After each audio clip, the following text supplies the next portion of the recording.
And welcome back to Resorts World. Genting, the Arena of Stars, is filling up very nicely indeed as we head into our second game of the day. First game already underway. NP winning that one, now trying to make it 2-0 and advance to the elimination final of Group A. Let's find out in our draft momentarily. We're back at the desk once more. You guys are 5,774 feet above sea level, making this officially the highest ever esports tournament in the world. No, that's awfully close to my MMR. I thought you were going to tell everybody what my MMR was. It's a long way from mine. I was actually thinking the same thing when you said that. All right, here we go again. We are gonna jump into the draft pretty quickly this time around, as you probably heard in your headsets. Well, what are we expecting, Owen? What are you expecting? Do you want some more funky stuff from I'm NP? looking to see where the Ember comes into play. Right. Is it going to be banned out? Are they going to let it slip through? Will they take it again? I think yes, really. So there's going to be an Ember somewhere. Meepo banned first time, this time again. So that's the fourth game in a row now we've seen that, including the two that we had yesterday evening. I'm not too surprised at that. I'm curious if they're going to see a Darkseer ban or if they're just going to draft better against it. Because I'm sure NP would love to just grab it again. I mean, they're already one game up. Yep. They've ran it successfully. They played it very well. I'm sure they have lots of, like a Rolodex of other heroes that fit into the strat. That's exactly the same bans as we had first time around. I think, wasn't it Naga Marana?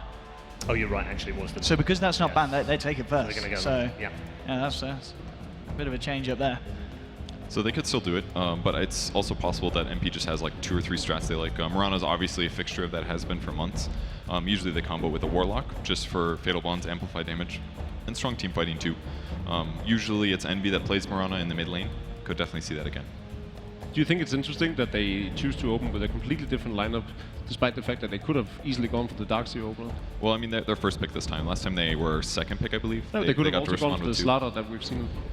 I'm not feeling too good about Slaughter myself. Looks like Fnatic's going to steal the Darkseer themselves. Okay, and they That's do the Warlock, of course. Yeah, I do like the fact that Fnatic take the Darkseer, because there's every possibility that MP could have certainly taken that as it is. yeah. I mean, if you can't ban it, then pick it, right? Yeah. No, one really cool thing though is that the new Helm of the Dominator build, it takes some micro, and it's not something that a player can just hop into and instantly do perfectly. It takes a couple, like a pub or two, unless you're a typical Shen player kind of a thing. There's a possibility that Fnatic will not be able to execute as well if they go for that same kind of playstyle. And that really was a lot of the advantage that the Darkseer provided. At least they don't have to face it. It's true. They know how to Iron Chill, I'm sure. Still go for the Disruptor though. It's very good against Mirana. Good at punishing a lot of other cores. I think they'll just go for safer lanes. Maybe Coddle is too greedy, grab something that's also a disable or a good laner. You still like the Ember? No ban? Will it be banned against Mirana? It does look like Envy just woke up. I'm gonna agree. Gotta be careful with headsets, man. I don't know. What do you guys think? Ember? Is he really that big of a threat with Darkseer? I feel like most of it comes from the Spirit Breaker. It's hard lockdown, great dual lane hero. So they're not going to ban it, and Fnatic aren't going to ban it either, so Envy can pick this if he wants it. So that would work too. Slardar, Spirit Breaker, semi-interchangeable. So I think they're more worried about the aggro dual lane than they are about the cores they're up against. I just hope they don't pick Medusa again. I think that was not very good. Okay, Lifestealer was still in the bot and is picked up by Fnatic. It's pretty good. Can kill Warlock Golem very, very easily. Not the best versus Mirana. They could do something. Oh, Naga's gone, obviously. Do they have any other setups? Bane, something like that could work, but. You think they need a vessel for the lifesteal, or is he just there to act? Hypothetically, they do, but they've got Darkseer, so I think they could get away without it. Yeah. I think Quap is pretty likely, I would say. It's a good pickup. Very good against Warlock, especially. Good against a lot of heroes. So they might leave that till pick 4 or 5. We discussed this briefly, but I do think Queen of Pain is a hero that just needs to go mid. Unless you farm it like in a carry position on the safe lane. We saw she didn't really challenge the Darkseer all too much. The Deucer probably was better up against the Ember Spirit, as you were saying, Kevin. Yeah, I think so. But that being said, I just don't think you really get much out of Queen of Pain's potential if you put her in a safe lane. And she doesn't have an item build that naturally progresses into having regen on the safe lane either, for her to just stand there. I would kind of like to see some sort of setup for the Mirana Sun. Maybe it's there. Yep. Okay, that's a good way. Okay. MSS Yeah, that very works. good. I mean, MSS, yeah. MSS Beastmaster. I mean, I think that's probably the second most played. I'd want to say. Actually, no. It's about 4 or 5. So Ricky picks huge here with Iron Shell. With that said, though, Warlock very, very good as a laning support, just because Shadow Word's pretty OP. It's got a lot of high base strength too. that's got to be the biggest problem right now. I think that MP has to address is worrying about that Riki Darkseer dual lane. They've got solutions to Lifestealer later and other combos, but they also have to worry about. I mean, they could just put Beastmaster versus it, I guess. They could try to do an aggro tri-lane. It could work with Warlock. A great hero counter against Lifestealer. Ursa's fantastic against him. Ursa can also lane against Darkseer okay, but especially with Warlock, that dual lane could be pretty self-sufficient. So maybe they grab a roaming hero for their last pick, or do they still need mid? No, they've got mid. Yeah, they got mid. So they just Seems need very the last likely support. they'll go with a... What's the solution here? Can't be Treant, because they've got Iron Shell. Treant's not in captain's mode. Oh, yeah, that's right. Yeah. Could we see SVG pick up something like a classic, like an Elder Titan? I don't think it's another Titan game. Earth Spirit? It's probably going to be something AoE, since they've got Warlock. Earth Spirit could be really good against Lifestealer, I like that. Yeah. It's decent against Riki, too. But something control would be nice, something set up from Mirana. I mean, it could be something like a Bane, but maybe that's too single target. Yeah, Ogre would have been great for Bloodlust.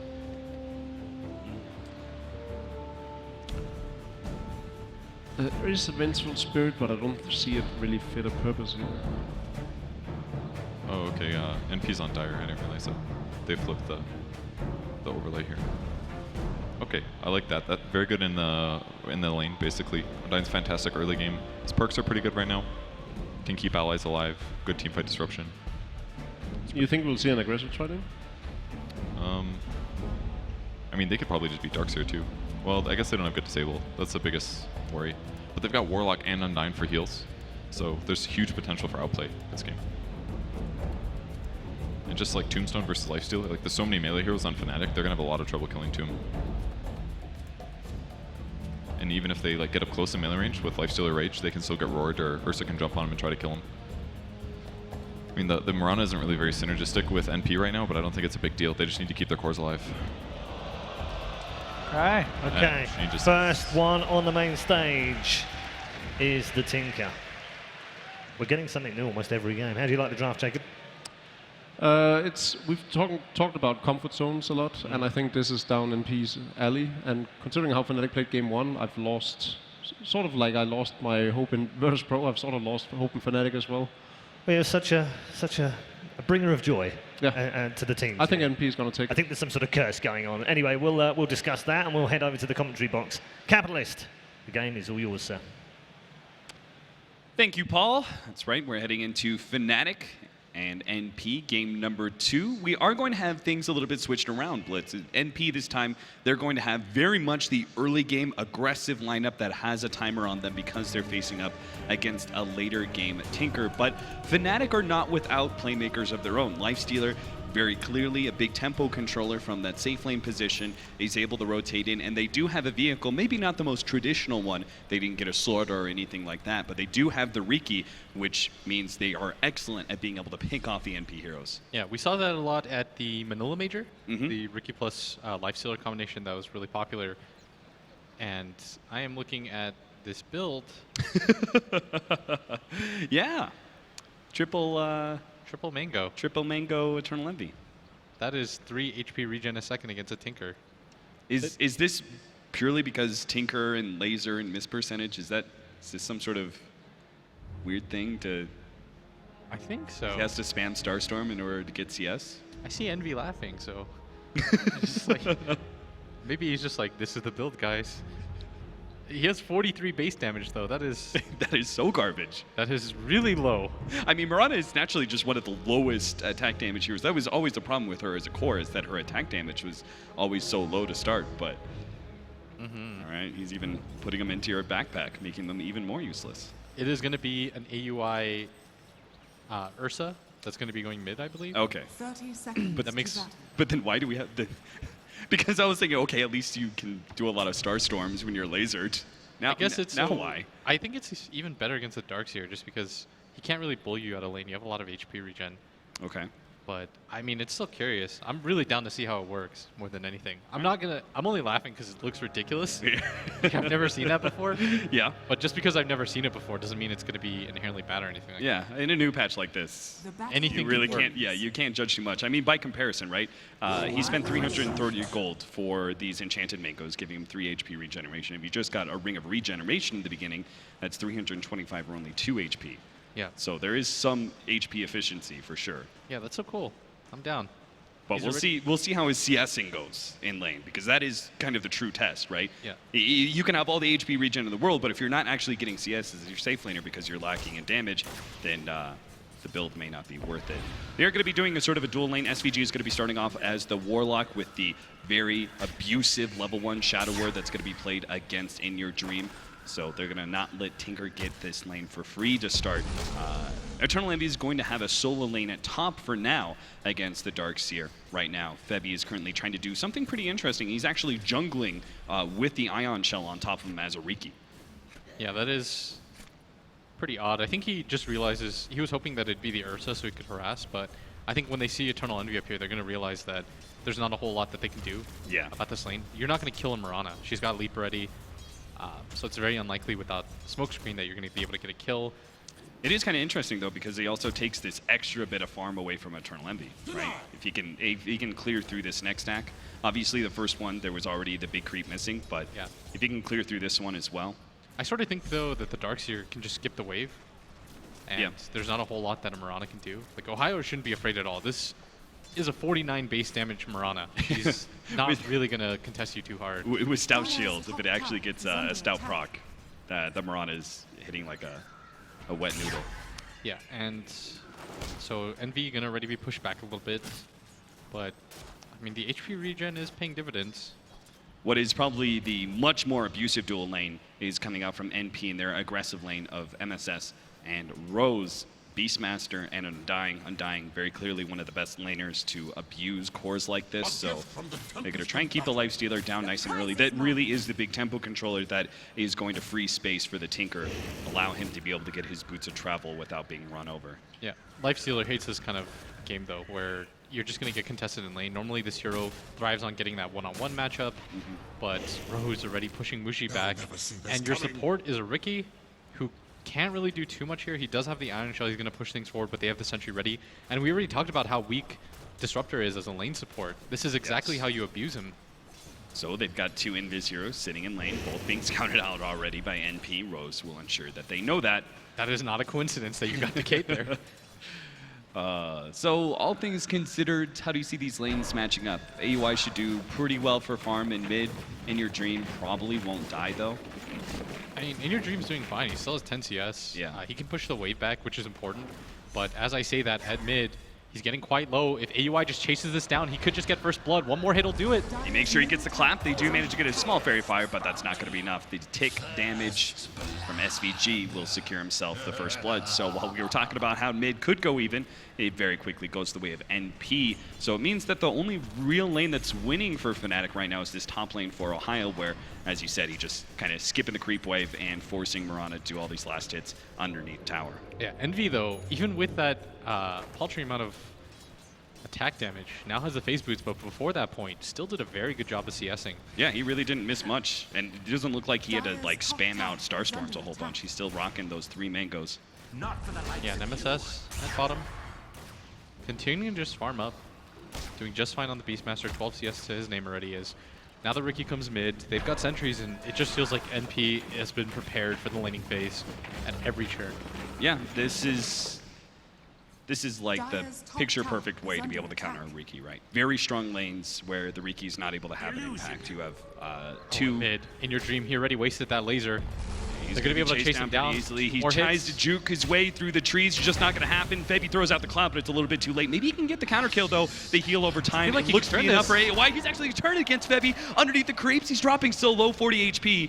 He still manages to survive, though. Glimpse back, and they will catch SVG, or maybe they won't. Moonlight Shadow gets dropped, and they don't have any counter vision. So Oh, boy. SVG Never mind. He brought There a goes dust. In your dream, he's not letting SVG escape. He will take that kill. He needs all the farm he can get at this point to speed up his way to the boots of travel. Did he buy his own dust for that? I mean, that's a heads-up play. He needed the gold. He made it back right now. That's not something you can just let them get away with.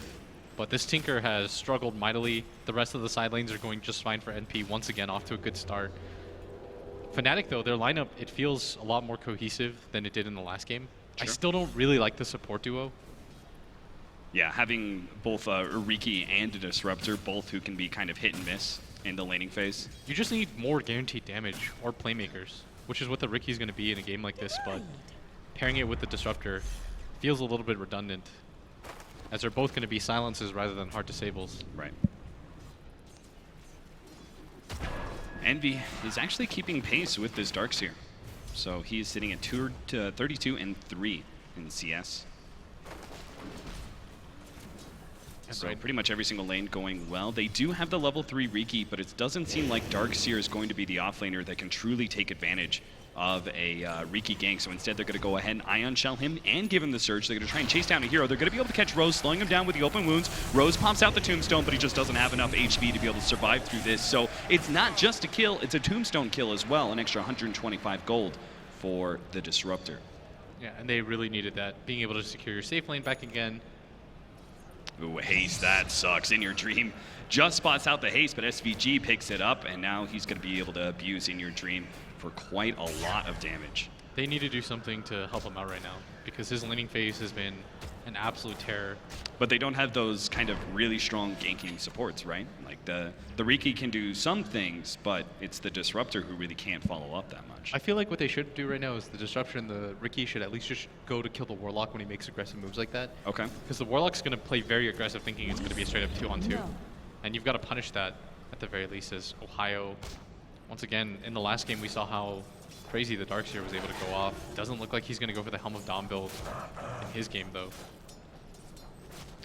Just straight into the mech, which will allow them to have some decent fighting power, but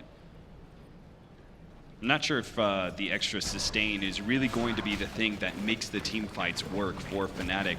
I feel like it's going to be all on the initiation, whether or not the Riki Lifestealer can get their proper jump. Already the Lifestealer is having a hard time in his lane. Well, not too bad, it looks like. 39 and 4 is not too bad considering the constant pressure of an Undying and Beastmaster. Yeah, he's been doing a really good job.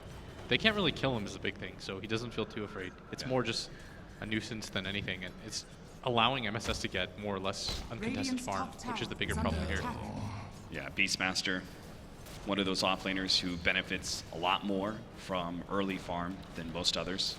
It's his Necronomicon into a Blink Dagger. Much higher ceiling for a Beastmaster, getting those items where most other offlaners are just looking towards a Blink Dagger and they're mostly effective. Yeah, and current net worth right now, both NP heroes out on top as Envy consistently just arrowing creeps to make sure that he does stay ahead of this Darkseer despite Once his again, lead. Febby heads up to the top lane, gets the Ion Shell, TP's down to bottom. They're going to be able to get a successful gank onto MSS, doesn't bother throwing out the ultimate. Another tombstone kill as well. Fnatic just making the same exact rotation every single time. Febby heads up to the top lane, he gets an Ion Shell surge, he TP's down to bottom lane, and they quickly force something. Yeah, and this is the lane that you're going to be able to do it in. Last game, they weren't really able to secure that safe lane, not nearly as much as they would have liked to, and now they're putting the pressure on the NP. As Rose, this isn't a Spirit Breaker, can't really do too much, has to just sit at this bottom lane. He's holding on to his extra ability now. He's going 1-1-1. What do you think the preferred Undying build is right now? Because I've seen, some rise in Soul Rip, a lot of value there, and then the classic build still being max out Tombstone first. I think in a game like this, you do want the max out Tombstone, and then after that, the emphasis on the Soul Rip, of course, just because Decay, not really too efficient to grab. A smoke and some damage coming out. They're going to wait. Eternal Envy, they're going to pull him back. They do have the Static Storm, so this time around, it felt like it took ages for them to bring the Disruptor online, but Yamate already level 6 by 9 minutes in part because of the little thing he was doing here in the jungle, pulling this camp, this Radiant camp above the tier 2. Yeah, this is very well done by him, and I really like this. They're finally getting utility out of this Disruptor as MSS up at top. He's got to on his notice that way. he's taking a lot of damage here. Ohio, he tries to get the surge away and is running out. They do manage to turn around onto Febby, who's getting a lot of damage with that Ion Shell onto MSS. He's still going to try and go for the kill. He does have his ult too. He's got it. Febby gets the killing spree, and he's still going to try and get away. They do not have a whole lot of counter vision to work with. There goes one Dust. Doesn't have a leap up, so he is going to fall here. But well worth the trade-off there, buying a lot of time for his team. The Tinker even pushing in mid quite heavily thanks to the heavy rotations of NP up to that top lane.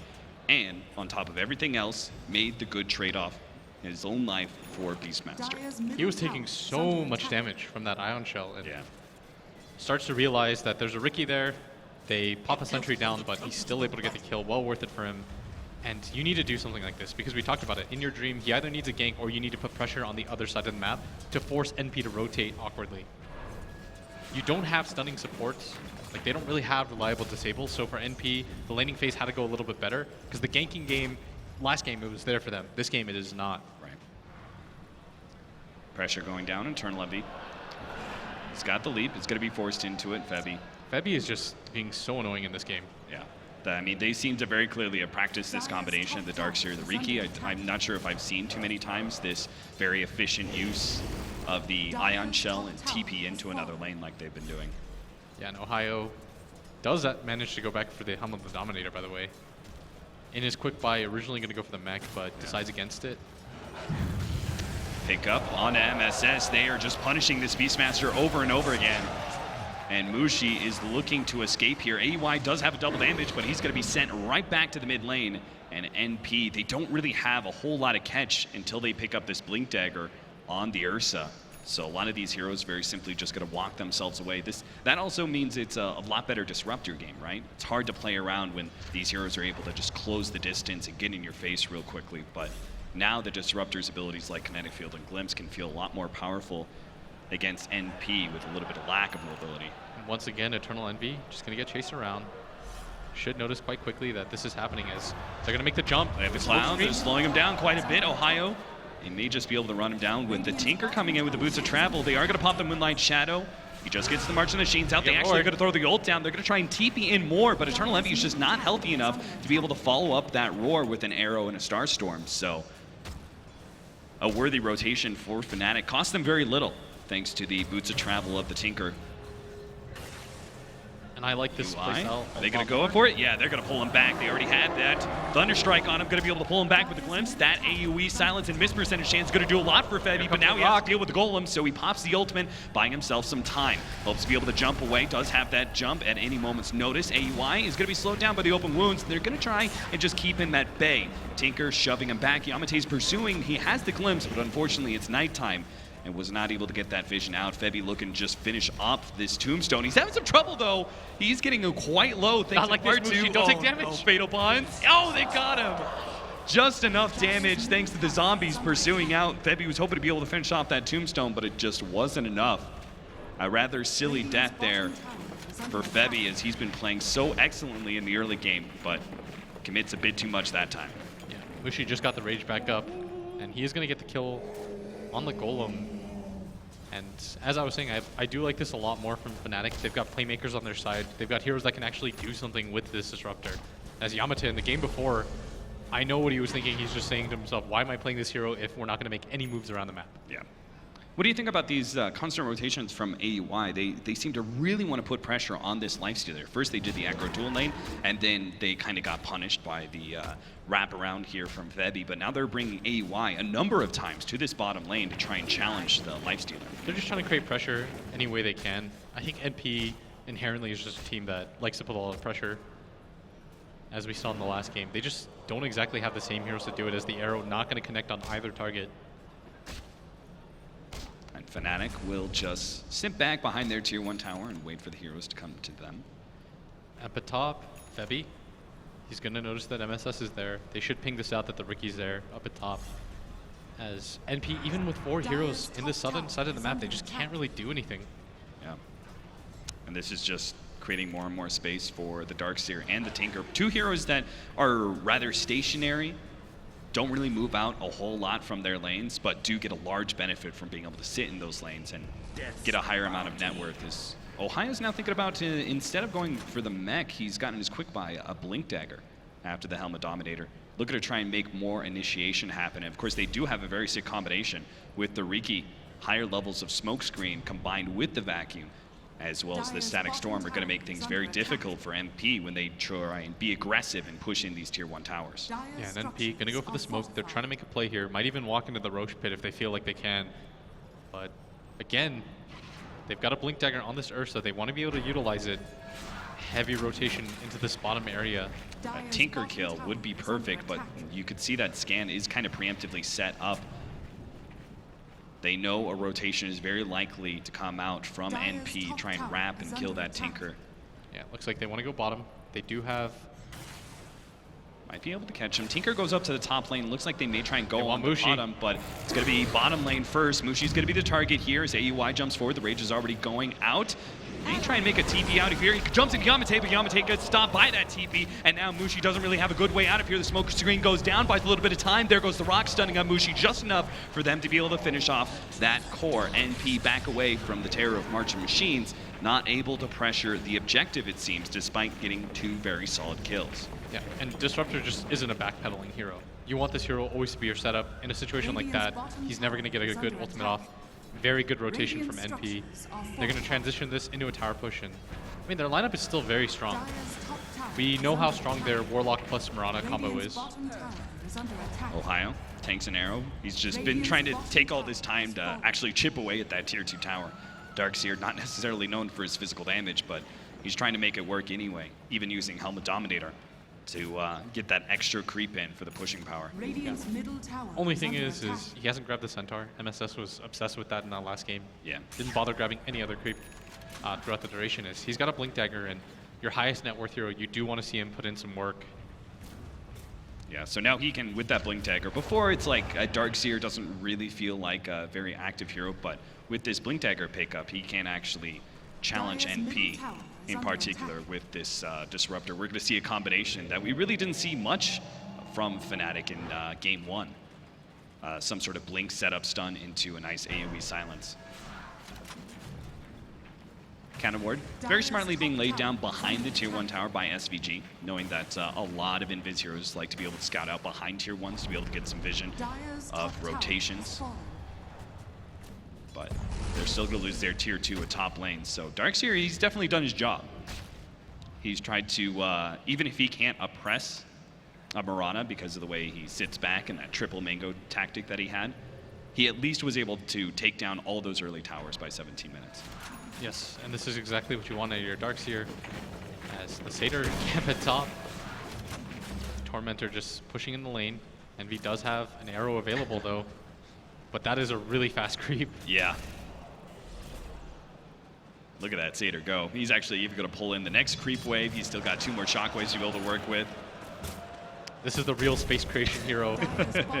It is indeed. Eternal Envy finally brings it down, but it's enough. Bottom lane is now going to be the go. Rose, he's already going to get popped. They pull AUI back into the static storm, but he quickly gets out and runs his way to Yamate. That's 1 kill, but he's trapped inside the trees. Does find In Your Dream, but he's already out. And now AUI is stuck inside the trees. Again, some illusions, an illusion of his own, really. AUI speeding along is going to be able to catch Ohio next, as NP actually managed to make that team fight work for them. Despite the early loss of their Undying, a big team fight support, they still managed to burrow through all of that thanks to AUI's natural tankiness on the Ursa. That's very well done by AUI, just barreling forward, no fear. You got to show your team that you're not afraid. And if you push forward like that, they're always going to respond. As Mushi and Mushi, ooh, gets a bit greedy trying to farm up those neutrals. AUI almost claims a big kill in the carry and tempo controller of Fnatic. And he's about to really come online too. He's got the armlet. If we get the full Desolator out from him on top of Febby, then NP are just naturally going to have to group up so much because of the easy pick-off power of that duo. Would like to see Mushi hop into Febby though, and continue to create some plays. I feel like the problem in the last game that they heavily suffered from was they just weren't active enough on the map, and they were too content to farm and let NP crash into them. Well, in a game like this, you have to have some counter aggression. You've got the heroes for it. Jump forward, AUI trying to catch up the early kill on Yamate, but he's unable to claim it before the glimpse sends him back. How do you tell though? Because it's I think it's kind of a fine line as a lifestealer in how to choose when you actually gank and when you continue to farm. Because you don't want to sit inside some support for too long and you want to make sure you still progress in your actual farm, but you also want to be able to put some pressure on. You just want quick hits. If you can get 1 or 2 kills, immediately transition that as Febby. So a quick jump in mid lane, the smoke screen goes out. They're going to try and stall up AUI, not letting him get off the enrage, but the Static Storm as well as the Kinetic Field misses. They pull him back into it last bit, and Febby will manage to get that kill. That's 1 down from NP already, plus the tier 1 tower. Not much for NP to actually rotate to, so these supports got to get the hell out of here. Rose trying to back himself away, fortunately, cuts the corner just as Febby was about to make his jump forward on the Blink Strike. These other 2 heroes, rather active, especially the Potom, but are choosing not to engage in these fights that Fnatic are forcing on NP. Instead, they're just taking the advantage of the side lane pushes. Yeah, it's very hard for NP to set up just because if the Riki scouts you out, then you've wasted a lot of time. And in a game like this, it is largely dependent on who gets the jump first. And it's so much easier for a Riki with a lifestealer inside of him to get the jump off every single time. And you've got so much good follow-up with the Disruptor ulti and the Tinker just kind of spamming from behind. If you start the fight off, then In Your Dream gets a free time. So do you think in these situations, it's just very smart of NP that, okay, we've been jumped, don't even try? Like, once the initiation has already happened, if we're not in position to be able to counter it instantly, then, let's just focus on split pushing and getting what we can out of the map. Yeah, they are going to pop the smoke, though. Mushi would be a very good kill for them. Absolutely, but it looks like instead they're going to focus on Roshan. Oh, they're going to get caught out here. They've been scanned. Yeah. They have Lifestealer backs up a little bit, thinking maybe the gank would be coming his way, but they should actually stop this. There is an Ursa, but it's Disruptor way too late. Disruptor and Darkseer are just way too far away. Static Storm was on cooldown as well. That's probably something that NP were thinking about, knowing how important that ultimate was to be able to control NP. If it's on cooldown, unlikely Fnatic can contest a quick Roshan like that. Yes, that's In Your Dream. Gonna push out this bottom wave. And they're gonna hop in once again. Taxi service from Febby. So he's gonna look for a pickoff, but I do like this move, even with the Aegis available to NP. You want to try to get aggressive on the targets that are going to split up and farm. Oftentimes when a team has an Aegis, they're a little bit too wanton about things, as up at top, NP going to get popped. Open wounds, that's going to be a perfect combination against Eternal Envy. He's locked in underneath the silence and will quickly go down. Fnatic have found that kill, but will they lose a hero in return? Here comes AUI, man's up against Mushi. Look at a body block as best he can with Febby, but he just can't quite do it. Smoke screen, open wounds, slowing down AUI. Now they'll get the surge away.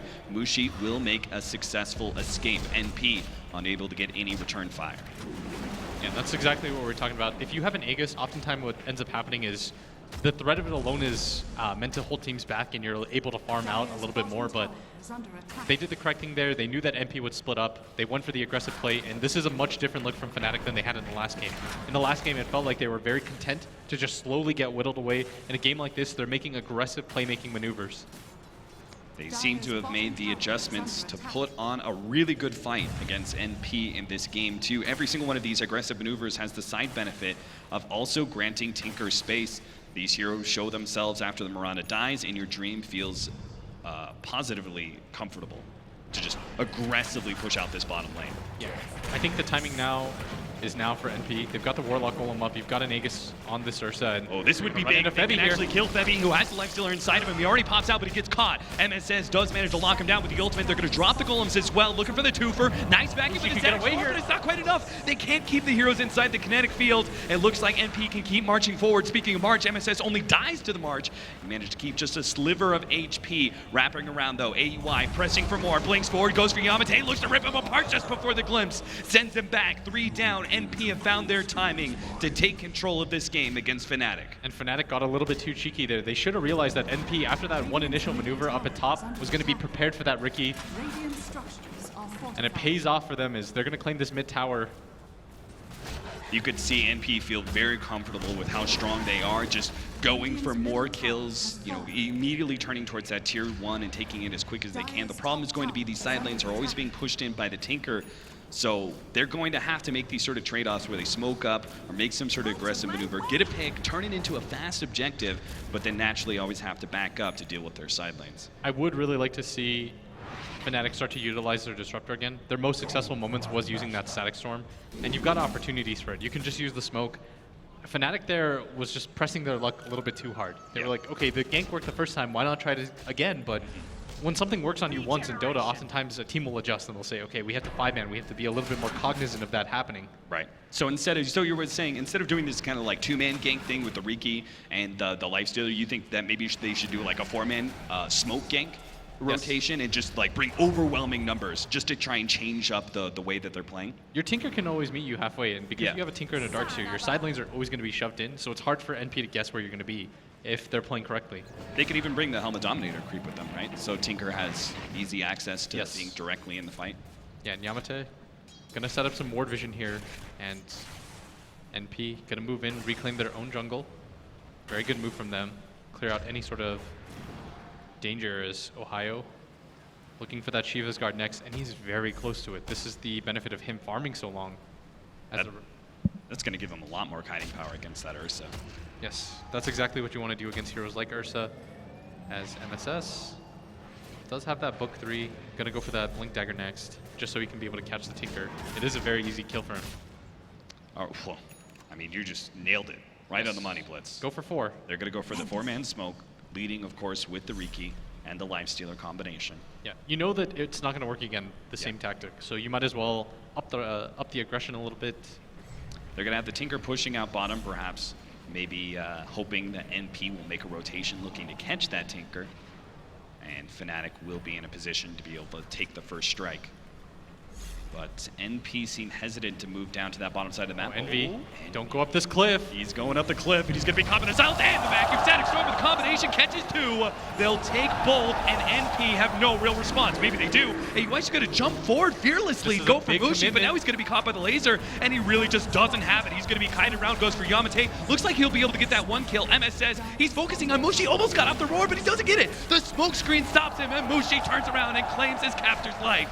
That's going to be 4 down from NP. Only Rose, the Undying, is going to be up as Fnatic, very clearly a successful smoke gank by them, got the initiation they needed, and all of a sudden a team with Tinker that normally wouldn't be pushing high ground this early is able to do so. Yeah, and nobody really wants to commit anything right now. You're so close to being alive anyways as Rose buying a Make little bit the of time jump for here. himself, but the shrine just isn't going to be enough to heal him up, or is it? He's looking for the second shrine, but Mushi, he finally claims that kill. He bought a couple of seconds, but it still does not seem to be enough. NP has some long death timers still, as the tier 3 tower is going to be falling here, and Fnatic, not wanting to be too greedy, will just claim that 1 bounty and back themselves up. They are in a very comfortable position. No need to try and push for too much. Yeah, and whatever happened in between the games, this looks like a new look Fnatic where they are making the smart maneuvers. They're not just farming and sitting back. That's what we criticized them for very heavily in the last game. Yep. But in this game, they're making all the aggressive maneuvers right now. They're finally getting Ohio involved in fights. And the combination of the Disruptor and the Darkseer has just been absolutely sick for them. Oh, look at that. A Blink Dagger now. So they're going to have Blink, Vacuum, Static Storm between just that duo. They also have the Blink Strike Infest combination with Vebi and Mushi, the Riki and Lifestealer. They actually have so much initiation against NP. And NP, we're already kind of talking about, their initiation was pretty lacking until they had the Blink Dagger on the Ursa. Still hasn't really been enough for them to keep control of the game. Now they have the Blink Dagger and the Beastmaster, but it's hard to see how those 2 single targets are going to be able to outdo Fnatic's AoE jump. And right now is a big time for NP. They are about to get the BKB onto the Ursa. They've got the Blink Dagger now on the Beastmaster. They're not going to get a lot bigger than this. You could maybe wait for a BKB on NP for Eternal Envy, but I feel like that's a little bit too late. Once you grab the BKB on the Ursa, I think that's the timing. Yeah, because this fresh Aghanim Scepter from the Tinker is just going to play havoc to your heroes, so you desperately need that magic immunity from your primary damage dealer. Yeah, if In Your Dream plays this game properly, it's very difficult for him to die from this moment on. And even if you catch Tinker once or twice, you're not really able to do anything against it with the lineup that NP has, unless their Beastmaster is able to save that Necro Book. And right now, NP just kind of waiting, trying to grab the BKB on the Ursa before they make any sort of maneuvers. And during this time period, Fnatic just shoving in all the lanes, playing very aggressively. Yeah, the lovely part of having a hero like Tinker, right? His movement around the map allows them to be able to stay grouped up as 4 while still keeping these lanes relatively pushed. This Tinker has definitely become a huge problem, and I'm not sure, maybe I missed it, but I felt like NP never really tried to go for let's go for that smoke gank on Tinker and try and, you know, shut him down. It seemed like they were more focused on dealing with the Lifestealer and the early game focus of Fnatic rather than this impending doom that is Tinker late game. It's just hard because it's not easy to catch in your dream. He did play very defensively, and meanwhile at the top lane, Ohio was constantly shoving in the waves, so it was hard for NP to make a maneuver, especially if Fnatic are waiting behind that Tinker. It's very easy to transition that into a straight 4v5 fight. Yeah. MSS is looking to pick up the gem. It seems necessary at this point. Fnatic, all they have to do is play a vision game and kind of pick and choose their engagements at the right times, because they always have better map control thanks to the Tinker, and they potentially have better initiation. So if they can just read NP's movements, they'll have a fairly easy game. MSS makes that read and decides they need to be able to take away this vision of Fnatic and make the game a little bit more chaotic. Yeah, and NP, they do have the BKB. Smoke is ready as well on the Warlock in his backpack, but they might just want to wait for Envy's BKB at this point. But instead, they're grouped up. They are going to make a play. Nope. Just kind of gathered together and making sure that they're not going to run into a 5-on-5 fight. Gem also being picked up by Yamate. And this Blink Dagger Disruptor is going to be so rough to play around. It's not just the initiation, right, but it's also the fact that he can catch you with these glimpses when you try and push out waves. So NP, it feels like they just almost always have to 5-man just due to that natural pickoff that Fnatic have. Yeah, it's the threat of it. That's enough. Yeah. That's why you don't see Mushi farming on the map. It's a very intelligent decision by him where he's not really showing, making sure that him and both the Riki never really pushing out the waves. It's always going to be the Darkseer or the Tinker. Yeah. As a result, his GPM is going to be a little bit lower than it could potentially be. But at the same time, he's just been farming out Ancients, doing a very good job of being disciplined, which is something I feel like Fnatic heavily lacked in the last game. And once again, looks like they want to make a maneuver. They're together as 4 right now. One more shoving of the lane should be enough for them to start making maneuvers. Roshan is going to be the place where these two teams clash, it seems. Roshan is coming up pretty late, but we do have the BKBs up for NP, so they've certainly hit a rather large peak. They've got BKB for the Mirana as well as the Ursa. They have the Golem ready to go. Beastmaster has hit his peak as well with the Blink Dagger and Necronomicon 3. Yep. So they really don't get too much stronger in this. If they can't win this Roshan fight, I'm not sure if they can actually ever make the comeback. They are very strong right now, though. We talked about how the downside of having both a Riki and a Disruptor is those are both just silences. You can always just BKB, run through them. Those neither of those heroes are really going to do anything to you in a situation like that. You'd almost prefer support that has a hard disable or just something that can open up. Oh, Ohio. He makes the commitment there, blinks forward just to be able to get that Arcane Rune, which is obviously damn valuable for Darkseer in these longer cooldowns. We're going to have the Moonlight Shadow. And start off on Roshan begins. No way that Fnatic, they actually smoke up, but they actually don't run close enough to Roshan Oh no. for smoke to pop. They might just whiff on this one. Oh no. This would be huge for them. Fnatic really wanted to take this fight, and instead it's going to be a free Aegis. Yeah, they were looking for the wraparound and everything, but they're not going to get find the it. high Now ground. they still actually get the initiation. There goes the Static Storm, and they actually instantly eliminate 2 supports out of NP. They're still going to be able to battle that out, but they're fighting up against a Shrine. MSS is the target, but a nice bash comes out from Mushi. A little bit lucky, but he claims the 3rd kill on NP. So NP, they get the big win on Roshan, but they still lose out on the team fight immediately following thanks to the crisp execution by Fnatic. Yeah, and that's the counter, is if both the cores have BKBs, then just kill everything else around them. Yeah.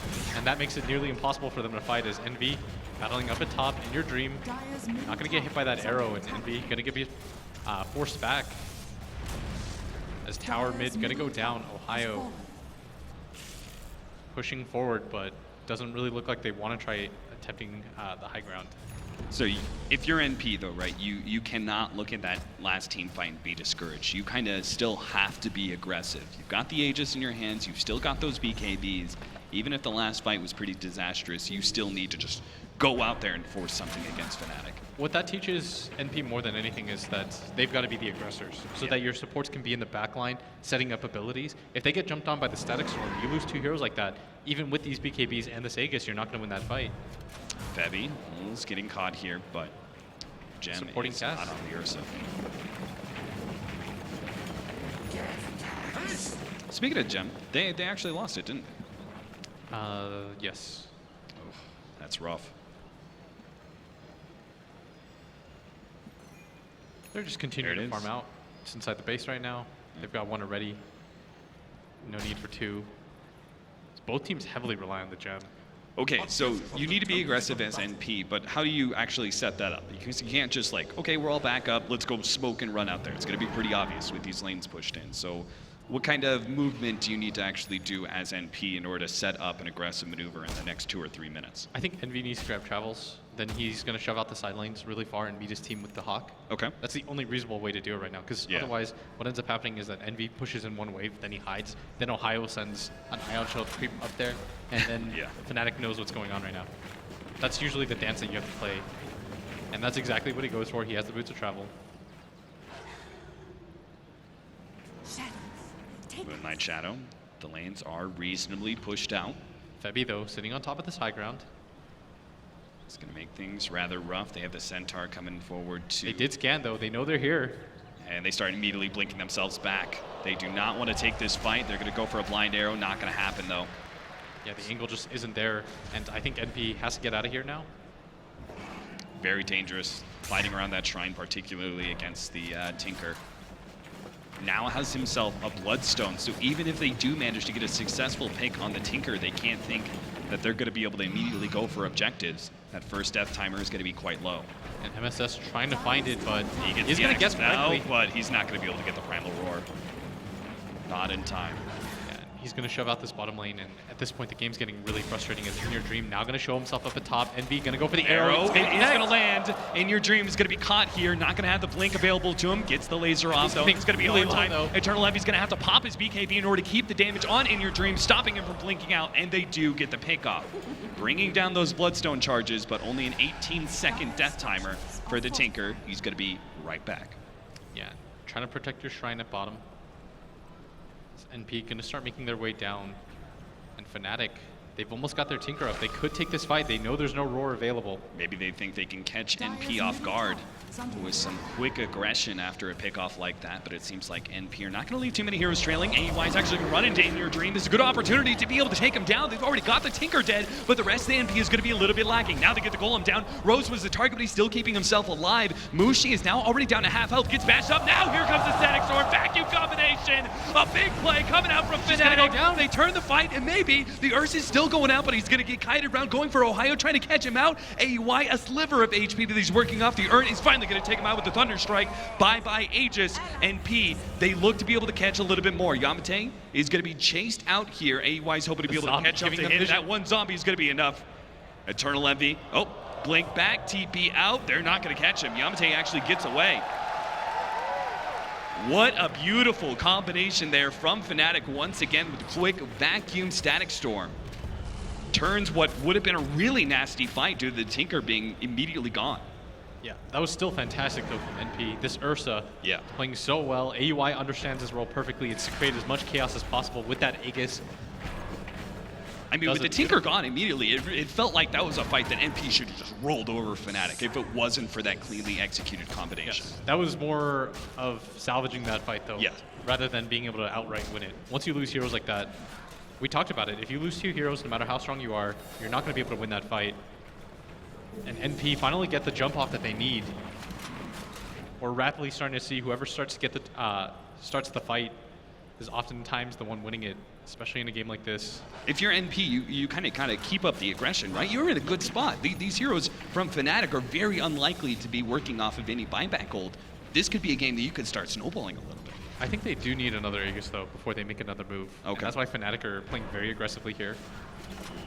They know that the Rock is still on cooldown. That's true. That Rock, that was a big part of that engagement as well. Ohio's got a refresh orb now too. They really want to take this fight. Jump forward, looking for that glimpse. Febby just trying to get the vision out, but SVG gets the Glimmer Cape. That will be enough for him to slide away from the glimpse attempt. Yeah, Tombstone and Necrobooks are dropped. NP wanted to turn this into something. Moonlight Shadow and turn right back around. They're going to be heading into a nasty traffic jam. March of the Machines all over the place in this lane. Arrow goes out, nails that Frost Ogre, but it seems like Fnatic, very smartly positioned, are going to try and take this high ground. If the fight comes to them, they at least want that positional advantage, but NP are not going to run in. They're going to run around, locking... they're kind of locking Fnatic from being able to head back to their base, but they give up on it, it looks like. Yeah, That's a very dangerous fight. You have no vision there. Yeah. It's not easy. What I think Fnatic were doing there, where they were trying to avoid any potential ward vision or any of the hawks, so they spread out in the bottom half of the map. That's very good by them. Is Fnatic, though, unfortunately, are going to miss their timing window as the Rock is now back off cooldown. But with Roshan approaching maybe so soon, NP may just want to wait that one out. Potential spawn time starting in just 1 minute. You absolutely cannot give up the Aegis and Cheese to NP right now. The Ursa's doing too much work with it. Yeah. He's got the Abyssal Blade now too, so he's got that guaranteed lockdown. He can burst down the Tinker immediately, and with that Aegis, it's hard to just punish him right after, as he is so tanky. What about our Tinker though? Why didn't he go for something like the Ghost Scepter Ethereal Blade build? I think that Bloodstone just allows him to push out a little bit more aggressively. Yeah, and that did seem to be kind of the game plan for Fnatic. At that point in the game, they felt pretty good just to be able to run around as 4, and Tinker would always split push, and they could just play pretty farm efficient because NP naturally had the 5-man all the time. Yeah. The downside right now, though, is In Your Dream just has not had a great game. He's 1-4-6, probably hasn't dealt a lot of hero damage either. Despite being their highest net worth, it might not be reflected in the damage as NP. Gonna go for another maneuver. They've got the rock up. Maybe if they can get one pick off before the Roshan, they can immediately transition into it. Yeah. As Febby might just scout inside. It's going to be a short Roshan spawner this time around. 30 seconds left until the big boy's up. They won't be able to find the pick off that NP was looking for, but at least this engagement is going to happen before what I think is going to be a pretty important pickup. Yamate, he had a rough time as Disruptor last game, but this time around, he's been playing like a boss, and he's going to look so much better if he can actually complete this Aghanim Scepter, because now that AoE silence that you're talking about, they're just, okay, we'll just, go ahead and use BKBs against it all, it's good. That is immediately going to be taken away from them with a hard break. Yeah, and now they're going to sit behind this Tinker, maybe guessing the fact that the Beastmaster's going to come. Look at In Your Dream, the way that he's postured forward, this should immediately tip off NP. Because he's not blinking in the trees. Yeah, every single time. He's been deep in trees and March of the Machines. He hasn't been in the lane lasering like that, so. Arrow's gonna fly, not gonna connect whatsoever. As now Fnatic not really liking the look of things here, as Ohio still has that infested Lifestealer. But now he's gonna pop up, realizes this just is not worth his time. All about the positioning game for Roshan. If Tinker can actually get that bottom lane pushed in, that will open up some space for some heroes from NP to the bottom lane. But we still have that all-important Boots of Travel from Eternal Envy that has allowed them to be able to counter the Tinker's movement quite a bit. Disruptor's talent tree is so random. There's 200 health or 30 respawn time, and the last one is 30 magic resistance or +4 Thunderstrike hits. Yeah, the 4 Thunderstrike hits. Oh, AUI jumping in, but Ohio immediately out. Very good reaction time, as they were trying to set up for this Roshan area, and Fnatic, they should be tipped off. You cannot afford to give them a third Roshan. It is just making your life a lot harder than it has to be.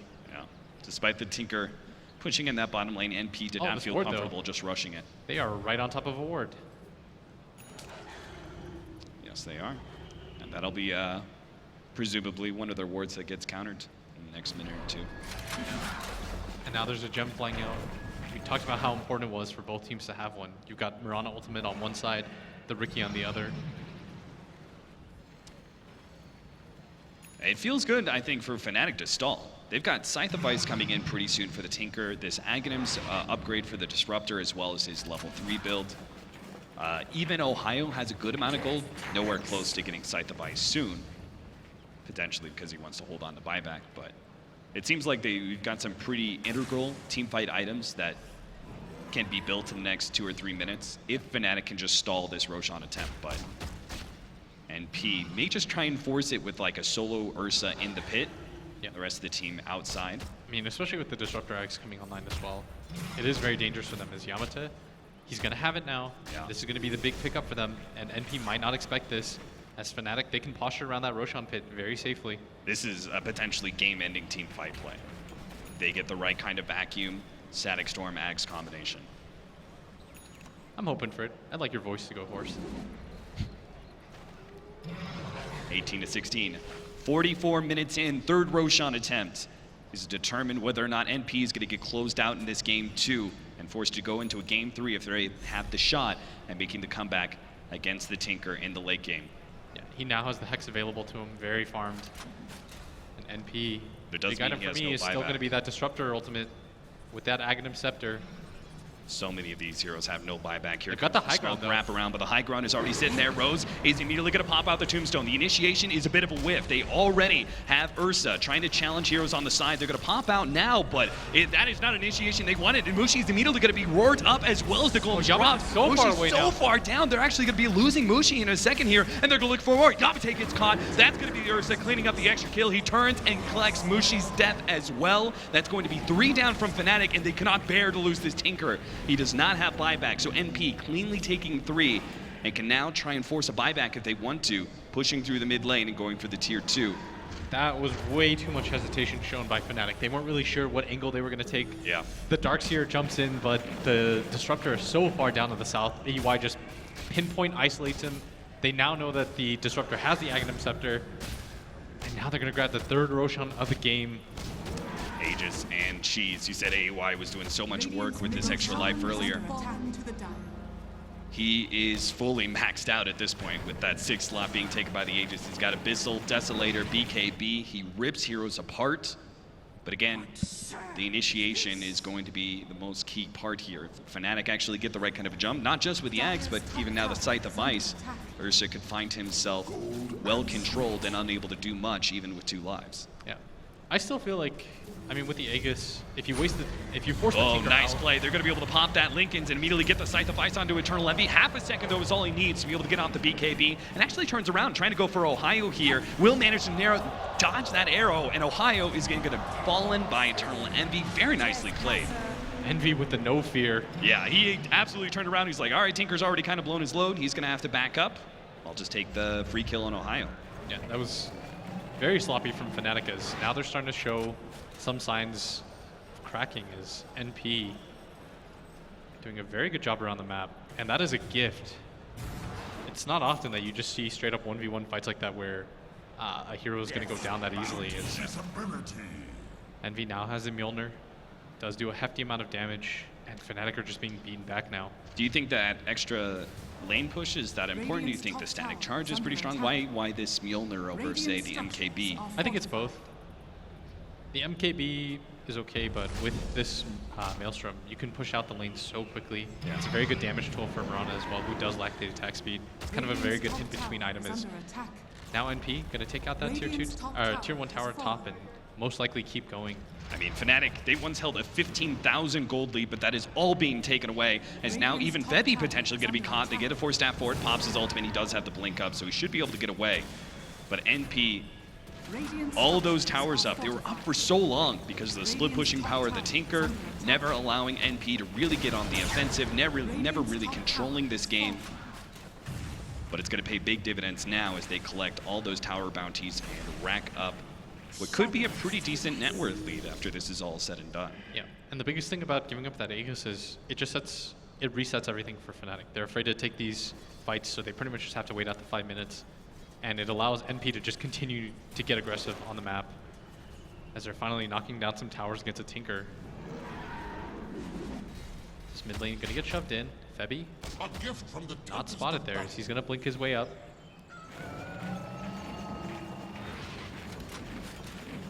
Full assault Curus. What are your thoughts? Level 25 is being held by AEY. Okay, there it goes. He goes for the 14 stats over the 10 Fury Swipes damage. Feels like he's got enough damage, right? Yeah, this is a 3100 HP Ursa. Even if you take him down the first time, it's going to cost you so much. Yeah. We talked about how Fnatic doesn't really have that lockdown. Imagine you drop your Disruptor ultimate off of him, then you'd have to blow everything. You'd have to waste the rage of the Lifestealer, and you've got to do it all over again. It's very hard for them to lock him down a second time. So what is the game plan for Fnatic in these team fights? Is it just go for the supporting cast like we talked about earlier with the vacuum static storm combination and just try and kite the Ursa as best as possible? Yes, it is absolutely imperative that they blow up the Warlock before anything. The Rose matters a lot less, but in a game like this, the counter initiation that SVG can provide and the Fatal Bonds, that's a significant amount of damage. Lincoln's for AEY has been built. He'll swamp that in after his Aegis goes down. from his backpack. So that'll make things a lot harder for Fnatic when it comes to kiting that hero. Yeah, and man, this is going to be, if they lose this game, it'll be a heartbreaking one just because of the type of lead that they had. They were playing so aggressively, and now it feels like they're a little bit lost. Yeah, the performance by Fnatic in the first 20 minutes of this game, Game 2 and Game 1, they were like night and day. But now Fnatic do seem to be stalling out. They're trying to set up for this initiation, but it's just Ursa on the front lines. We said that is not the hero you want to go. Looks like they may just have to give up this tier 2 smokescreen, trying to stall him out with the harassment of the heat-seeking missiles, bringing AY a little bit lower. Yeah, Febby gonna posture forward, but AY is just not afraid. He's got his team backing him up. He still had the Aegises. He's gonna get hexed, but this is largely just arrow space maneuver. Not gonna happen. They are gonna try and chase away some of these Fnatic heroes that were sitting on the side, looking for that initiation. They finally do get the tier 2. And that'll start opening things up.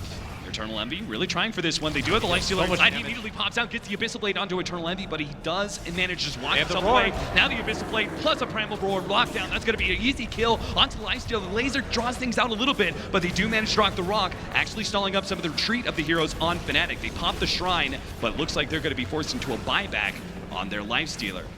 This should be okay. They still have this Ags Tinker. You don't really want to go high ground against him. It's still going to be incredibly frustrating, but that is still a heavy loss, losing Mushi in a situation like that, where you weren't gaining anything either. It's not like he got caught in a position where he's pushing out a lane. It's more they just got a free kill. So you think just take the Shrines and what, wait for Roshan number 4? I don't know if you necessarily have to wait for Roshan number 4. You're going to gain a hefty gold lead as a result of taking down the Shrines, getting all these tier 2 towers out. Yeah. Like, they're in a much better spot. If they were winning fights 15k behind, imagine them getting that kind of lead back. Yeah. How much of it do you think is execution problems? Because we really have not seen that combination from Fnatic. Of course, NP have been playing around it a little bit more, but Fnatic seem to be struggling to find the right kind of initiations here. It just felt like they got a little bit flustered once or twice in a row.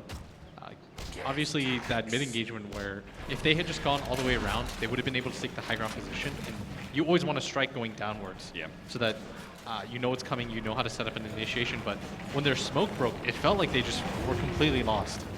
Like they were completely surrounded. They didn't really know if they were going to engage or run. Half the team thought they were going to run, half the team thought they were going to engage. And that's a sign of a new team where you're not really on the same page right there. Eternal Envy's rocking a Tesla gun here. Every single time he pops that leap and he gets the 100 plus 100 attack speed. He has Moonsharks too. Yeah, he's actually outputting a pretty high amount of damage per second. But why not the triple arrow?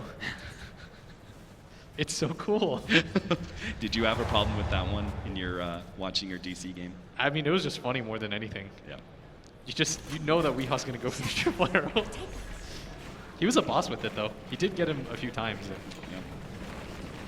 I mean, 100 attack speed is so much. The Hawk boots a travel play here at the top lane. AY is trying to set up. See if they can surprise Fnatic from the trees. The Hawk is spotting out some of these heroes already. They're going to jump forward, immediately jump on a Yamate. That is the big team fight controller, and they've already got him down. That means Fnatic have to go full retreat now. Still a BKB charge blown. 70 seconds for the Disruptor, but the lanes are rather pushed out. It doesn't look like NP is going to be able to take too much advantage of that death timer. It's been like 10 minutes or so, maybe even a little bit longer since he's had that Ags on the Disruptor. And we talked about the downside of this hero. If you can't set up fights, it feels so underwhelming because you just get jumped on and your kit is not good at surviving. Like you glimpse people back, but you're already dead in that time. Yeah, you drop that ultimate, you don't have the ring, so they can just kind of run you down anyways, so it doesn't really matter. Right. And so this hero is purely meant for offensive reasons. Now NP, so quick to move around the map, already pushing into the bottom lane with their 5-man after they executed that gank at top lane. Yeah, gonna fire off the arrow. Not nearly long enough. They're gonna clear out this jungle, and they're just utilizing the time very well. They understand that they no longer need the Aegis to be able to just straight up clean up fights. Fnatic are getting more and more crowd inside their base, and that's gonna make this next Aegis fight even more apparent. So if the initiation is everything, maybe Ohio's next item is pretty important. He's still working on that scythe device, but he is actually pretty close to it. if you disregard buyback.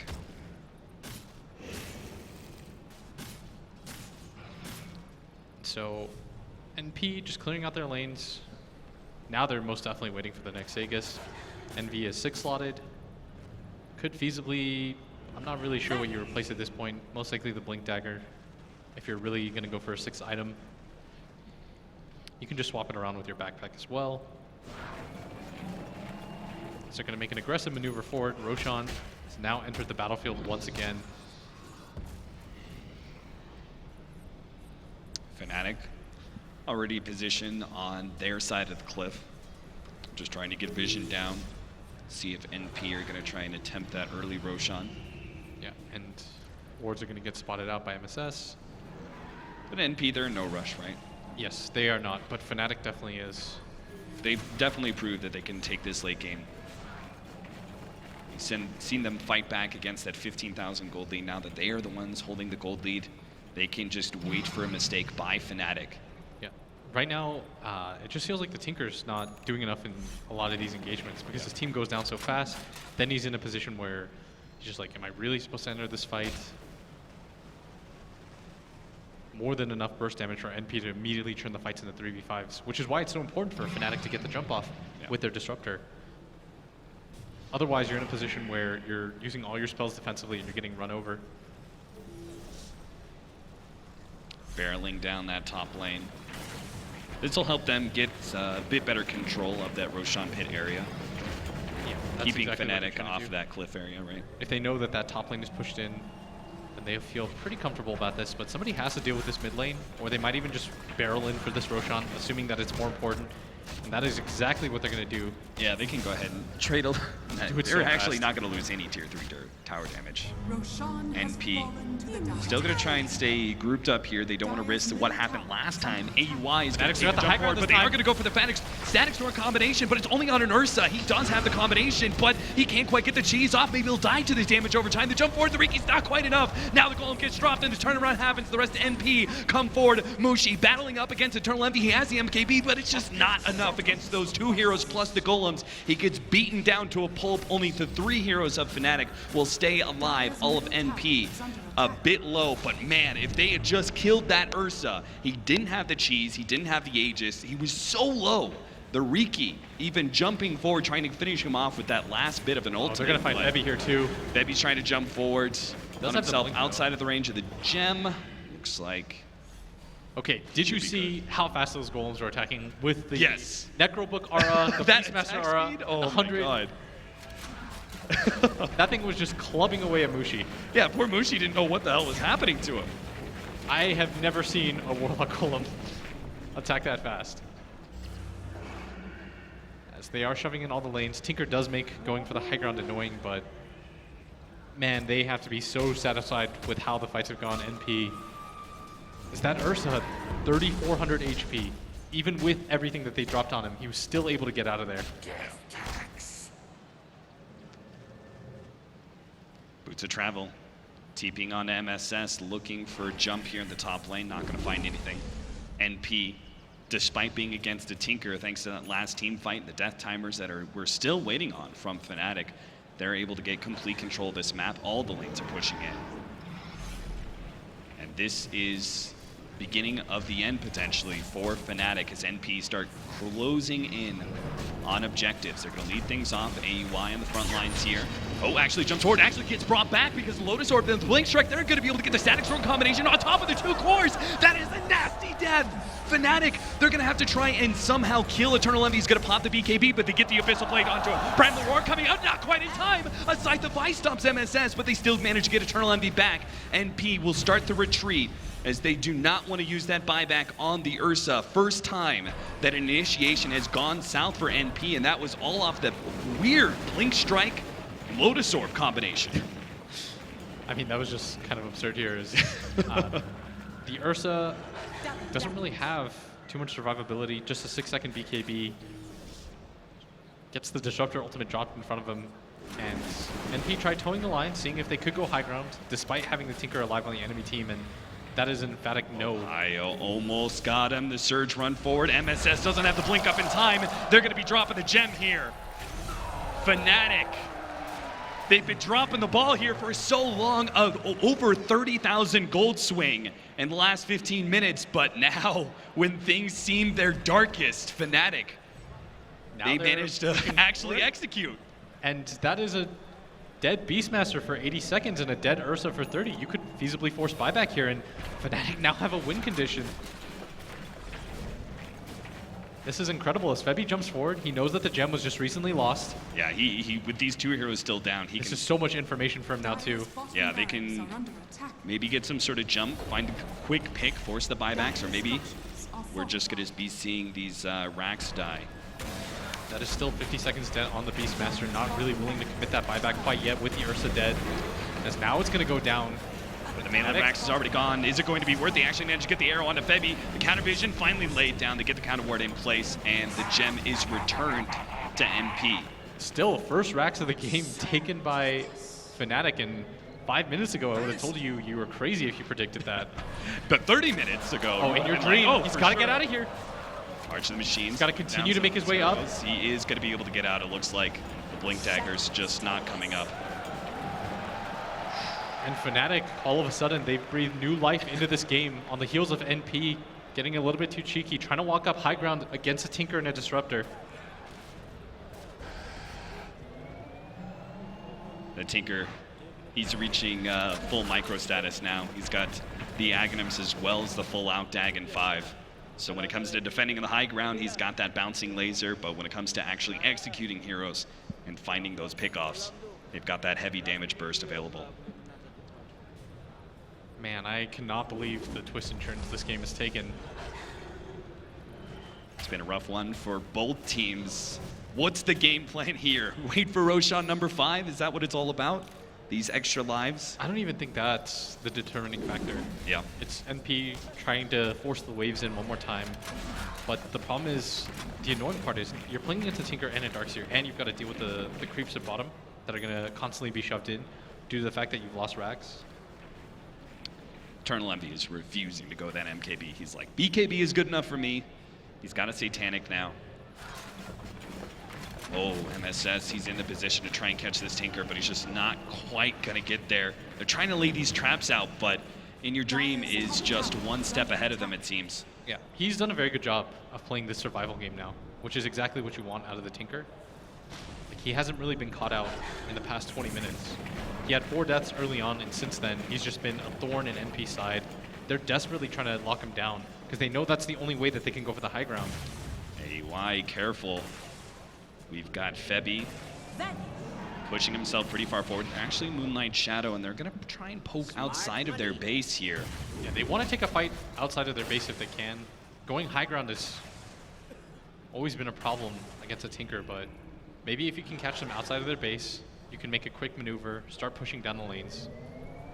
But instead, everything's just going to reset as Fnatic are now the ones that have taken over the map. Things have just completely been mirrored in this game. Tinker's not even needed for this bottom lane most of the time, thanks to that full lane being taken. Super Creeps will keep that constant pressure, and NP, they already had a hard time keeping these lanes pushed out. They did okay with the Boots of Travels, but it's looking very grim. Looks like our next choice from the Ursa is going to be going for that later game Orchid into, help me out here, Blitz. Bloodthorn. Bloodthorn, thank you. I got you, dude. That would be an excellent pickup against this Tinker. He doesn't have BKB. Yes. He doesn't have even the Ghost Scepter to be able to defend himself against the jump. So He sits so far behind yeah. all the engagements that I think it matters a little bit less, but Bloodthorn as a late game item is absolutely dangerous. Yeah, that huge damage increase. We've seen plenty of people forsake MKB for the Bloodthorn just because of its damage output. Once again, lanes are just going to be shoved in by this Tinker. This is generally what you expect in a Tinker game, and it is even more annoying because this bottom lane is not something that they can just push out a little bit. The creeps will always force it back in because they're stronger. NP, in a tactical game where they're just trying not to get picked off, Fnatic getting that map control back. Is there any other game plan here for Fnatic than just pushing in the waves and waiting for some sort of positional error that allows the Riki Lifestealer to be able to get a kill, or can they actually start getting a bit of chip damage? I mean, they're just looking for opportunities to grab 1 or 2 heroes, and NP, there's no way that they're going to stand for this. Nobody likes just being shoved into the base and bullied. And as a result... Especially with Roshan coming up too in the next 35 seconds. Yes, as again, this bottom lane is so miserable for them. If Fnatic know that nobody's defending this bottom area, this is their danger sign. I think they should just immediately start getting out. Yeah. They might even suspect a Roshan play as NP playing the long con has gone all the way around the map. The smoke is about to wear out. They're going to get the high ground too. They might predict that Fnatic think they're going to go for the Roshan. Yeah, with this gem already set up with the Undying, they can actually see Febby. Febby coming in. Walk up This is here. going to be so bad. He blinks forward, does manage to get off the ultimate. That's going to be able to BKB's buy gonna him pop some too. time. The information, he pops his force staff and blinks himself away, and there is Oh, no no. jump from... Oh, no. It's all going to go NP, wrong you now. gotta get out of here now. Ohio, he starts streaming himself forward. They do actually manage to get the pop out here. Rose's going to be the first target. NP, he ends up getting dropped in your dream. He's looking for more. Eternal Envy's heading to the north side. They start making their way back to the base, and it looks like Fnatic will manage to get that Aegis, but if NP had just found some sort of initiation onto that Riki as he started coming up the cliff, they could have taken 2 hero kills there. Febby just playing out of his mind. He was so fast with that. Yeah. Able to scout out information. It forced NP to scatter. The BKB was wasted at the Ursa. At that point, they had to beat a fast retreat. And for the first time in this game, Fnatic going to get a Roshan of their own. This is going to be huge for them. This may actually open up. Have you ever seen in a pro game a refresher Aghanims disruptor? No. Actually, Because- I have. Because that's what we're talking about right now. I saw a replay of it once. Myself casting it, no. I mean, we're in a position again, though, where Yamato he had sick farm, and then he ended up being useless. It can quickly go back to that. So Fnatic has to be disciplined. This is the name of the game here. NP, they lost focus for a quick second, and now they're in a position where Fnatic can start making their way up, as Mushi has that Aegis available to him. If NP are all holed up inside their base, right, and they're stopping these waves before they get to the tower. Oh, arrow immediately onto Mushi. Mushi just still charges forward, pops a rage, gets some That tower damage goes onto down that so tower. fast. He's gonna wait some time, but the rage, it's about to wear up, and that's just as NP makes the jump forward. They get the stun, and there goes the Aegis. A nice clean initiation by the NP, disruptor? costing them very little. You're waiting for Mushi's Yamato gonna right be now. slowed down. He has a rage coming up, and it looks like they think that rage is going to be enough. They don't need to make the initiation. They will manage to make an escape, but they lost that Aegis. And that was kind of the clean jump onto the tier 3 tower. That Aegis, that extra life is what allowed him to be able to potentially push into high ground. Now Fnatic are going to have to play a whole lot more scared. And they go for that push. I think they should just go for it again. They know that the Beastmaster doesn't have a refresher. They've got enough of a window where they can start hitting it again, and that's exactly what they're going to go for right now. They've got only 20 seconds to work with until that Primal Roar is up. The Abyssal Blade is already back up for AEY. Yeah, they're just going to go back. Although Yamato, Not feeling he it. does have that double ulti. Maybe the fake back. They're going to smoke, and then I think they're going to wrap through bottom. Yes. See if but they can get some sort of weird surprise initiation onto NP. MSS is actually just out a bit too far. He's going to be caught here. Abyssal Blade locked down. An easy kill. BKB running himself away. Maybe it's not so easy to turn around Primal Roar onto Mushi, and they do jump forward. A nice force stab trying to kite around AUI during this BKB timer. They get Mushi to safety. And Yamate. they having a hard time. They're going to pop their shrines here just to make sure they're still ready to fight. Yamate, he makes a jump forward, actually failing to get the glimpse there as the Lincoln Sphere managed to block that one. They're going to be able to catch Yamate. Lock him down. He falls. Now Febby's going to drop as well. The Golem stream forward, looking for extra kills. Ohio's going to be the target here. Eternal Envy, if he can hit this arrow, it'll be a big extra kill, and he locks it down. what is going on is Fnatic, they finally beat their way back into this game. Yamate, who was patient almost to a fault, And he then just- blinks in aggressively, gets caught out, unable to cast either ultimate. We talked about when he first got the Aghanim Scepter, he wasn't able to do anything with it, and now he's in a position where he has the Refresher Orb, doesn't have buyback, and he might have just cost his team dearly here. One buyback already being used by the Darkseer. But NP, they're going to try and force Look how more fast here. those golems attack. Jesus, those golems. They're going insane. The Glyph is going to be able to buy them They're some magic time, immune. but That's a level 25 Warlock. yeah. Fortunately, the golems are about to be dropped here. 5 seconds. Mushi's going to try and battle them here, but the rage is about to wear off. There goes the Abyssal Blade. Can they actually get the combo stuns? There goes the Primal Roar, and Mushi is down. The vacuum does very little. They get the wall out, but Fnatic, they just don't really get a grasp on anything. Eternal Envy, maybe he's the target, but they don't actually manage to lock him down. NP, they got what they wanted out of that. They did not get a Rax, but they got something much more important. For the next 5 minutes, this Lifestealer, he's going to have to play very careful with no buyback. That is infinitely more important than a range or a melee Rex at 70 minutes into the game. Fnatic, not happy with that trade whatsoever, as NP, once again, they're ahead in this game. So you've got 6 minutes to work with until this buyback is up. How do you play this as NP? Because you've got some wiggle room, right? You can go ahead and play a little bit of farm if you want, you know, X and Y item. Or do you think you just go again? I mean, they've got buyback on everybody. They could just make an aggressive maneuver forward. If they catch any of the cores on the side of Fnatic without a buyback, that could just mean the game. The supports are in a similar position as Yamata, not even close to a buyback. And I mean, we've talked about how useful this Aghanim Scepter Disruptor is, and we just haven't seen it this entire game. Yeah. They desperately need him to start landing that Static Storm. He's got 2 different opportunities for it. He's being way too patient with them, though.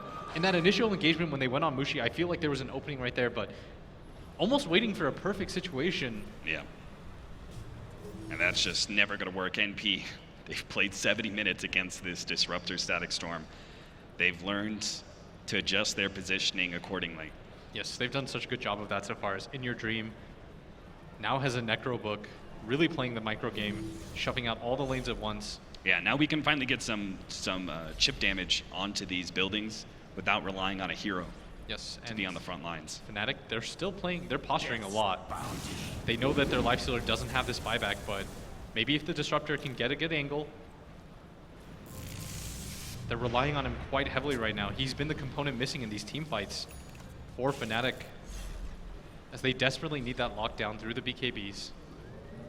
Man, they have so much gold on NP. If they just get a little bit more, they're going to be able to commit to some of these big items that they have sitting in their quick buy. We've got an Abyssal Blade that MSS wants to be able to get so we can have further lockdown against the Lifestealer. 7,000 gold on Eternal Envy, so he's pretty close to picking up a new item and having buyback still. They're going to Moonlight Shadow, run themselves out. Febby, quick to retreat here. His plays are so important because he's holding this valuable Lifestealer without buyback. They're going to be able to get the jump. They've already caught Rose. NP, a brief excursion outside their base does cost them a support life. Not a terribly important hero, but every little bit helps at this point. It's the Beastmaster, going to get jumped on, immediately loses half his health. Shrine's going to be popped in response. For NP though, it is just an Undying that went down. They're not too concerned about that, as they are just going to be put in a neutral position.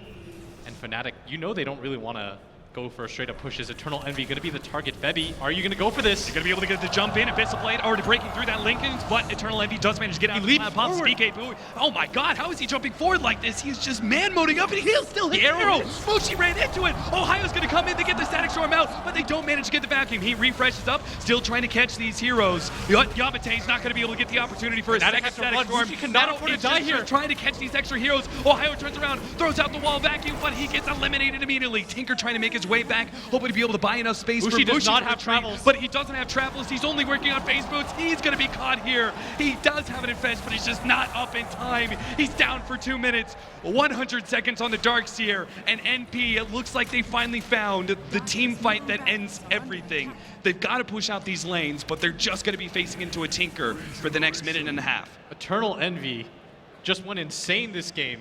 Turning Pushes around forward. like a man. Yeah, he's got the Satanic, immediately pushes forward, even clips Mushi with the arrow, which is able to give NP the opening to just swarm on top of Fnatic. A little bit too aggressive, that maneuver at top by Febby and Mushi is...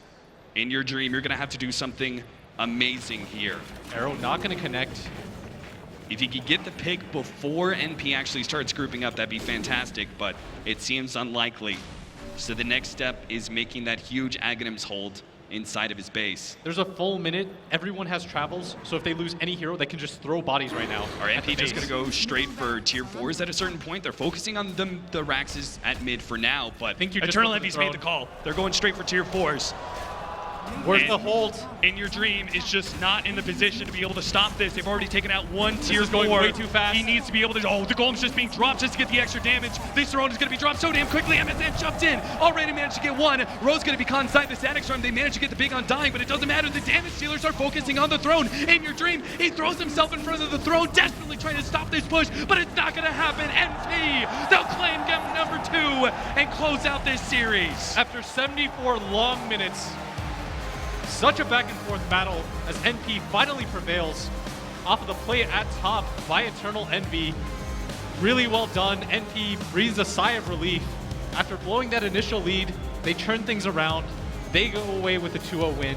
Now they will meet VP in the next round after. I mean, looking at the clean play that they made in game number 1 and the way they were able to structure their comeback in game number 2, you got to be thinking in the back of your head, if you're ever facing NP, that they are a structured team for mid to late game. Yes, never giving up in a game like that.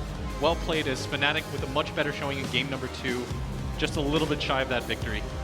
For the new squad, the first 20 minutes of this game were certainly some glimmers of hope, things that we could see from them in the future, but unable to close it out. They are going to be dropped here. NP move on, face up against VP, as you said. We'll see a lot more of that in the days to come. We're going to go to a break before we go back to the panel after this series.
All right, I am here with MSS of Team NP taking down. Coming back into the game against Fnatic. And I just want to ask, for the first 20 minutes, Fnatic had it pretty good. What was the pivotal moment for you guys to come back with all of that? And what were you guys telling each other during that, when you had that pivotal moment? I mean, when was it? I think the game swung towards our favor when the Tinker died back-to-back after getting Bloodstone. And after that, like, we just knew if we just fought correctly and played around our vision, we would just be able to team fight and win the game. Did you think that you could have come back like throughout the first? Yeah, of course. Like, it's just the nature of the Tinker hero is like if he dies once, like all his lead is just gonna like go away. So, like we know that this hero is super farmed, but we just need to get one good gank, and he's just we're back in the game pretty much. And that's what happened. You guys came back. And really quick, everyone wants to know how you guys feel about the new patch. How does the team feel about it? I mean, for the first 2 weeks, we were like struggling to find what was good, like our style of drafting. But I think we sort of understand what's good in the meta right now, and we're just gonna pick heroes that we think are good and we're comfortable with, and that's how we're gonna go. And it's been working for you very well. Lastly, Sky Juice. I mean,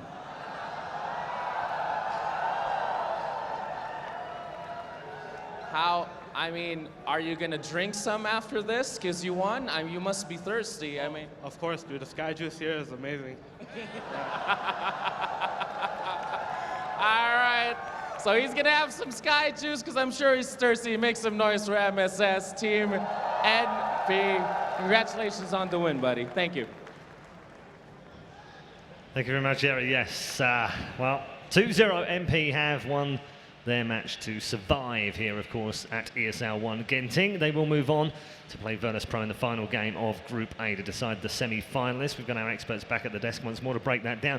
We'll start with you, Kevin. A very interesting matchup as a series, obviously. Yeah. Great capacity to come back in that game. Patience, I think, is the key word, wasn't it? They kind of knew. Yeah. I mean, MSS said in his interview, they kind of knew if they got the right initiation, the right kill, they could come back. But that was what was so cool about the game, is that it worked like that for both teams. Fnatic wanted NP to leave the base so that they could do a vacuum disrupt ulti combo, and NP just kind of wanted any normal team fight on evenish ground. So it was cool seeing the trade-off where Fnatic really just sat outside the base near where the secret shop was, waiting for them to come up the hill. That was a death hill. They killed so many heroes walking up that cliff. Yeah, we'll see a few in this particular clip. Jacob, do you think that was a better performance from Fnatic? Was that kind of what you were looking for? Oh yeah, a lot better. Actually, I feel sort of bad for Febby in particular, just because he played his heart out, but there's just only so much he can do on a hero like that.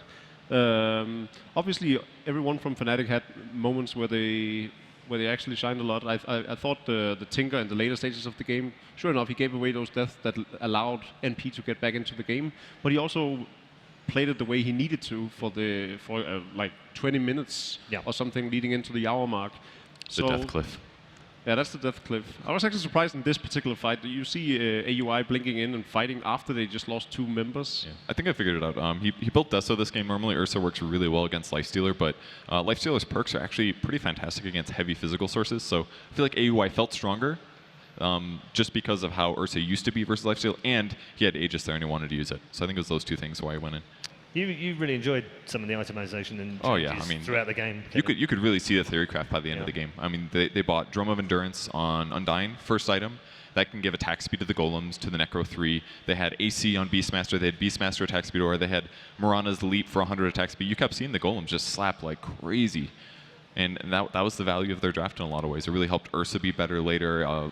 Envy got to transition as a carry. Oh, yeah. Great itemization and play from him. Big shout out to his change in itemization, especially. I thought, especially the pickup, as Kevin was saying, of the Hurricane Pike versus the Hurricane Blink. Pike. Like, gives way more value stat-wise than what a Blink does. Yeah. It He does also about the same. changed from what Kaka did yesterday on the Murano at 25 as well, with talent trees. Did Kaka go for the arrow? Yeah. He was playing supporty, and they were super far ahead that game. So. And we saw how good the leap attack speed was. You know, with the golems and such, it was absolutely ridiculous. And not just the itemization was great, just the play as well. I mean, Envy today, I don't know how he's just come in and he is playing absolutely at the top of his game. Because he only just got out of bed. That's what it is. You know, he had a good rest beforehand. He's come in and he's absolutely dominating. Let him have 14 hours sleep. Get him in just after he's woken up. It'd be great. Works perfect. Yeah. So what's he gonna do later? He'll have a sleep now. Oh, okay. Yeah. He's got to take a nap. And then go up against virtus.pro a little bit later on. We'll finalise this particular game. It's 2-0. It was a tough 2-0 for MP, obviously. They'll now go through, so we'll talk about Fnatic in terms of the fact that they've come here with a new roster. Didn't expect much. We didn't expect much from them, at least. And they've kind of gone out in that same fashion. But that's not the whole story, Kevin, is it? I don't think so. I mean, I think their first game they played was disappointing. The first game of the set today was more NP playing amazing. Game 2, I think they played really well. I think they all looked pretty competent on their roles. I think Yamata had a good performance, made some mistakes, obviously, but played much better than his previous matches. I think Fnatic is going to be something good this time. It's got some promise there, hasn't it, Jacob? That being said, Yamata did lose his cool in the later stages of the game. Don't be a downer now. He really did, though. Why'd you have to be a downer now? Excuse me, right. Come on, move out of the way. I need to do something to this. I've had enough of him now. I've had enough. I hope his coach is going to pull it back. Give me that back. You don't deserve it. There we go. That genuinely worried me. I thought you were No, gonna no, I just wanted knock the laptop. somebody We over. gave him the That laptop was because so he was short-lived. supposed to be nice today, but you don't deserve it. So that's that. That's All done right. now. How can the punching bag be nice when everybody's flaming him all the time? Come on. Unbelievable. He's just defensive all the time. He is, right? I mean, for good reason. Terrible. Right.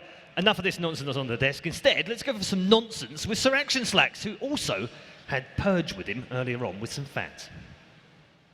Hey guys, we are outside in the morning in the fog here with some first-timer fans. How's it going, man? I'm fine. This fog is very fun and it's fine for me. Yeah, is this normal for you guys up here? Yeah, it's very normal here. Yeah? It's very cool. What is up with this? I mean, is this? What do you do? Fox Yeah. really does weird things. The fog does weird things, like what? What? Like What? Where's he going? Hello? He's going into. Hello? Oh my God! He transformed. Hey! Your friend's Purge now. The fog does do weird things, guys. That wasn't me, guys. I'm freaked out.